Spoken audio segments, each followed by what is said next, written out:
ನಮಸ್ಕಾರ ಮಾತಿರ್ಲ ಎಂಚೊಲ್ಲರು ಎಲ್ಲರಿಗೂ ಹ್ಯಾಪಿ ದೀಪಾವಳಿ ಆಯ್ತಾ. ಇದು ನನ್ನ ದೀಪಾವಳಿಯ ಹೊಸ ಡ್ರೆಸ್ ಮಾರ್ರೆ, ಹೇಗುಂಟು? ಚಂದ ಉಂಟಲ್ಲ. ಇವತ್ತು ಬೆಳಿಗ್ಗೆ ಬಿಸಿ ಬಿಸಿ ಉರ್ದುದ ದೋಸೆ ಮಾಡಿದ್ದೆ ಆಯ್ತಾ, ಹಾಗೆ ಕಣ್ಣ ಚಾ ಕೂಡ ಇತ್ತು. ಅಮ್ಮ ಊರಿಂದ ಬಂದಿದ್ರ ಆಯ್ತಾ, ಹಾಗೆ ಅವರಿಗೆ ಬಿಸಿ ಬಿಸಿ ದೋಸೆ ಮಾಡಿ ಕೊಡೋಣ ಅನ್ಕೊಂಡೆ. ನಮ್ಮ ಬೈದರು ಅಮ್ಮ ಬೈದಿನ ಗೌಜಿ ದಿನನೆ ಪೋಪುಜಿ.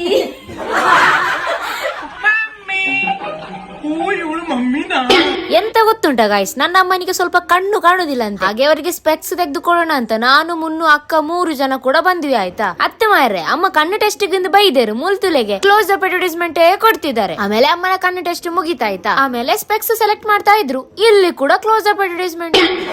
ಅಮ್ಮನವರಿಗಿಂತ ಉದ್ದದ ಲಗೇಜ್ ಇಟ್ಕೊಂಡು ಇವರೆಲ್ಲಪ್ಪ ಊರು ಬಿಟ್ಟು ಹೋಗ್ತಾ ಇದಾರೆ ಅಂತ ಯೋಚನೆ ಬಂತಲ್ಲ. ಇವರು ಡೆಲ್ಲಿ ಮತ್ತು ಅಯೋಧ್ಯೆಗೆ ಹೋಗ್ತಾ ಇದಾರೆ. ಖುಷಿಯಲ್ಲಿ ಕಳ್ಸಿಕೊಡೋಣ. ಇವಾಗ ಹೋಗದೆ ಮತ್ತೆ ಯಾವಾಗ ಹೋಗ್ತಾರೆ ಅಲ್ವಾ? ಅಲ್ಲ ಮಾರ್ರೆ, ಇಷ್ಟು ಜನ ಬ್ಯಾಗ್ ಎತ್ಕೊಂಡ್ ಬರೋದನ್ನ ನೋಡಿ ಇವ್ರು ಬಿಗ್ ಬಾಸ್ ಗೆ ವೈಲ್ಡ್ ಕಾರ್ಡ್ ಎಂಟ್ರಿ ಕೊಡ್ತಾರಾ ಅಂತ ಯೋಚನೆ ಮಾಡಬೇಡಿ ಆಯ್ತಾ. ಎನ್ನ ಅಮ್ಮಂತುಲಿ ಓಲು ಪುಣ್ಣೆಲ್ಲ ತೆಲಿತೊಂದೇ ಉಪ್ಪೇರು. ಮತ್ತೆ ಅಲ್ಲಿ ಎಲ್ಲರಿಗೆ ಬಾಯ್ ಅಂತ ಹೇಳಿ ಎಲ್ಲರನ್ನು ಟ್ರೈನ್ಗೆ ಹತ್ತಿಸಿ ಬಿಟ್ವಿ. ತೂನಗ ಜೋರು ಬರ್ಸ ಬತ್ತನು ಮಾರ್ರೆ, ಹಾಗೆ ಮಳೆಯಲ್ಲಿ ಚಂಡಿ ಹಾಕಿಕೊಂಡು ಮನೆಗೆ ಬರ್ತಾ ಇದೀವಿ. ಮುನ್ನ ಪಪ್ಪನಿಗೆ ಫುಲ್ ಬೇಜಾರು ಮಾರ್ರೆ. ಆ ಬೇಜಾರಲ್ಲೂ ಕೂಡ ನಗ್ತಿದ್ದಾರೆ ನೋಡಿ. ಹಾಗೆ ಮನೆಗೆ ಬಂದು ನಾನು ಮತ್ತು ಅಕ್ಕ ಚೂರಿನ ಕರ್ಕೊಂಡು ಬರ್ಲಿಕ್ಕೆ ಹೋದ್ವಿ ಆಯ್ತಾ. ಚೂರಿನ ಕರ್ಕೊಂಡು ಮನೆಗೆ ಬಂದಾಯ್ತು. ಸರಿ ಗೈಸ್, ಈ ವ್ಲಾಗ್ ನ ಇಲ್ಲಿಗೆ ಎಂಡ್ ಮಾಡೋಣ.